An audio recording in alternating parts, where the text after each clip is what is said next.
Here this afternoon at the Grosvenor Hotel in dear old London, Victoria Station, with a good old friend of mine, Jeffery.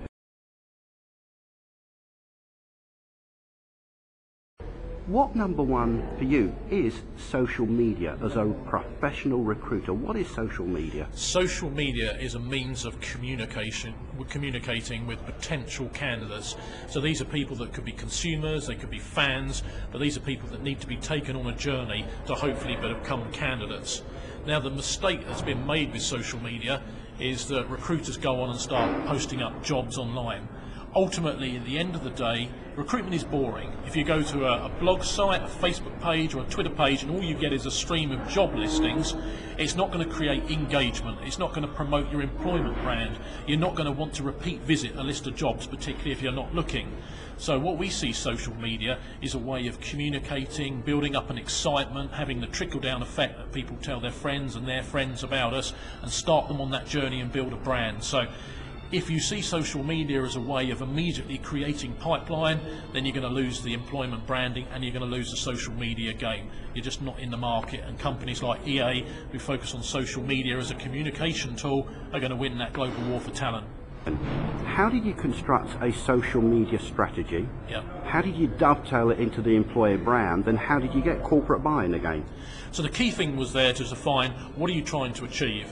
Immediately we took hiring off the agenda because we knew that going onto some of these sites, particularly a Facebook and a Twitter, is not going to create an immediate pipeline, and if it does create a pipeline, it's not going to be the quality of people you want.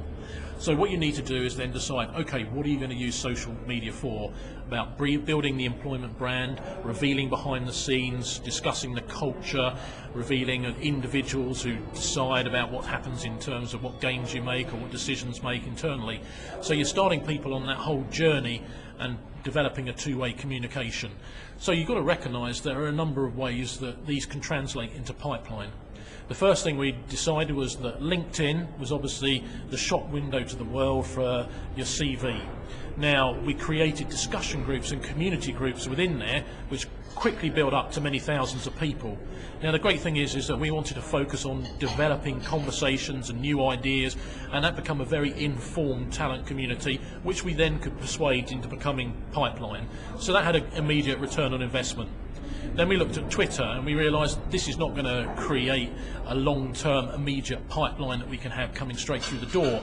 This is that we're going to have to pace ourselves, develop a conversation, develop that whole community, and hence, you know, when you develop a conversation in engagement, the key thing is to remember that don't always do it on recruitment. Talk about people, talk about games, or talk about products, then you'll get engagement. So particularly with our Facebook fan page, which we built up to over 100,000 people in 6 months, we were saying things like, what's the weather like in your region? Somebody from India would say it's hot, or there was a monsoon, then somebody in America join in, somebody Australia, in Europe, UK, etc. And the conversation would quickly build up to 50 threads.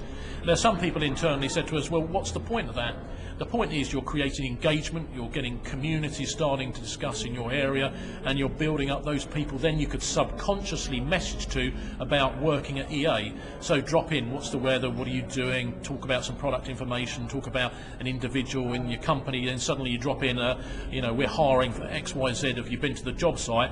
Bang, you see a sudden peak of people interested because they're engaged in your site and looking at your job site. So that is what social media is about, and that's our strategy behind it, of taking those people on that journey, engaging them so they come to our site to discuss our company every day and not do it elsewhere.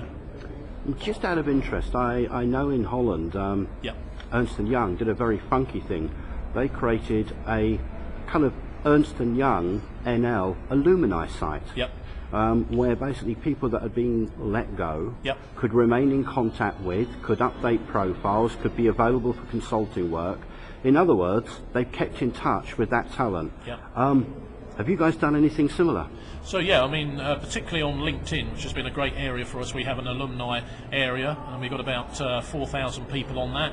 And again, those groups talk to each other, they discuss subjects. And the key thing is that whenever you create a group, is you let the group start to run itself. So we will post stories and discussions up there and post help, etc. But also the community starts to do that. So again, with anything, even if it's alumni or social media, is that the interesting thing is that that community community, once you build it up, becomes self-running. People start their own discussions, have their own ideas, and critique things. And the interesting thing is that one of the things that people first asked when you get in social media, people could criticise your company. What do you do if they post something bad up about you? The first thing to remember is that they could post that not only on your own site but on other sites. So what better thing to do than have it on your own site? Key is never delete any of your bad feedback, but just let it run its course. If the feedback is true, then you have to say, as a company, you're listening and you're taking note and you're trying to improve, and people respect that far more than if you say, oh, there isn't a problem. The second thing to look at is the community starts to have its own voice. So if somebody posts something up critical about your company and it's not true, the community then will come to defend and say what they think is the true proposition. So often, it's great to sit back and think, wow, you don't have to monitor the community, you can leave it to self-regulate, etc. And what a great thing to do, to see a critical comment and people that you've never met before posting up and say, no, that's not right, the company does this, they're listening, they're learning, blah, blah, blah, etc. So again, hopefully that gives some tips out there to people looking at social media and fearing about negative comments. Let it ride, it's the best thing for your company.